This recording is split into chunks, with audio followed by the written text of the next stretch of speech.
नमस्ते। आज हम बात करने वाले हैं इंदौर के भागीरथपुरा में हुए एक ऐसे गंभीर स्वास्थ्य संकट की जिसने भारत के सबसे स्वच्छ शहर की इमेज पर ही सवाल खड़े कर दिए। आखिर हुआ क्या था कि सैकड़ों लोग अचानक बीमार पड़ गए? चलिए इस पूरी चौंकाने वाली घटना को समझते हैं। अंदाजा लगाइए ये संकट कितना बड़ा था। 1400 से भी ज्यादा लोग इसकी चपेट में आ गए। मतलब ये कोई छोटी मोटी स्थानीय समस्या नहीं थी, बल्कि एक बहुत बड़ा पब्लिक हेल्थ इमरजेंसी का मामला था जिसने पूरे शहर को सचमुच हिलाकर रख दिया। तो चलिए सबसे पहले ये देखते हैं कि ये जो स्वास्थ्य संकट था वो कितना गंभीर था और भागीरथपुरा के लोगों को आखिर झेलना क्या पड़ा। तो दिक्कत की जड़ क्या थी? बहुत ही बेसिक सी चीज, पीने का पानी। जी हाँ, वही पानी जो जिंदगी देता है वही दूषित हो चुका था और बड़े पैमाने पर बीमारी की वजह बन रहा था। और जो आंकड़े सामने आए वो वाकई दिल दहलाने वाले थे। 1400 से ज्यादा लोग, सोचिए, उल्टी, दस्त, पेट दर्द जैसी तकलीफों से बीमार पड़े। और सबसे दुखद बात यह है कि रिपोर्ट्स के मुताबिक इस त्रासदी में 10 से 14 लोगों ने अपनी जान तक गंवा दी।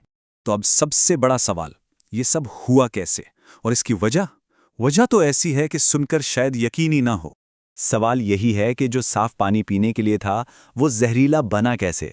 और जब जांच हुई तो जो खुलासा हुआ ना, वो किसी ने सोचा भी नहीं था। देखिए, इस पूरे मामले के सेंटर में थी 2 पाइपलाइनें। एक तरफ नर्मदा नदी से पीने के पानी की सप्लाई वाली मेन लाइन और दूसरी तरफ एक टॉयलेट से जुड़ी सीवर लाइन। और यहीं पर थी असली गड़बड़, एक ऐसी लापरवाही जिसकी कोई कल्पना भी नहीं कर सकता। हुआ ये कि टॉयलेट की सीवर लाइन को सीधे पीने के पानी की मेन पाइपलाइन के ठीक ऊपर बना दिया गया था। तो जैसे ही पानी वाली पाइपलाइन में जरा सा भी लीकेज हुआ, सीवर की सारी गंदगी सीधे पीने के पानी में मिलने लगी। और जब हेल्थ डिपार्टमेंट ने जांच की तो ये बात कंफर्म भी हो गई। पानी के सैंपल में मिले फीकल कॉलीफॉर्म्स। ये बहुत खतरनाक बैक्टीरिया होते हैं जो आमतौर पर सीवर के पानी में ही पाए जाते हैं। तो इससे एकदम साफ हो गया कि ये गंदगी आ कहां से रही थी। अब इतनी बड़ी लापरवाही जब सामने आ गई तो सवाल उठता है एक्शन और अकाउंटेबिलिटी का। प्रशासन ने आखिर किया क्या? जब लोगों का गुस्सा बढ़ने लगा तो मुख्यमंत्री मोहन यादव के ऑफिस से भी बयान आया कि इस मामले में सख्त कार्रवाई की गई है और सरकार इसे बहुत गंभीरता से ले रही है। और ये सिर्फ खोखली बातें नहीं थीं, एक्शन हुआ। इस लापरवाही की वजह से इंदौर के म्यूनिसिपल कमिश्नर को हटा दिया गया। सिर्फ वही नहीं, एडिशनल कमिश्नर को भी हटाया गया और जो वाटर वर्क्स डिपार्टमेंट के इंजीनियर थे उन्हें सस्पेंड कर दिया गया। तो ये तो हुई अधिकारियों पर कार्रवाई। इसके अलावा जो पीड़ित थे उनकी मदद के लिए भी कुछ कदम उठाए गए। राज्य सरकार ने ऐलान किया कि जिन लोगों की मौत हुई उनके परिवारों को 2-2 लाख रुपए का मुआवजा दिया जाएगा और जितने भी लोग बीमार थे उनका इलाज मुफ्त होगा। यहां तक कि मध्य प्रदेश हाईकोर्ट ने भी इस मामले को गंभीरता से लिया और प्रशासन से स्टेटस रिपोर्ट तलब की। और ये सारी बातें हमें इस कहानी के सबसे बड़े, कह सकते हैं, विरोधाभास पर ले आती हैं, जो इस घटना को और भी ज्यादा चौंकाने वाला बना देता है। सोचिए, ये सब कुछ हुआ कहां? इंदौर में।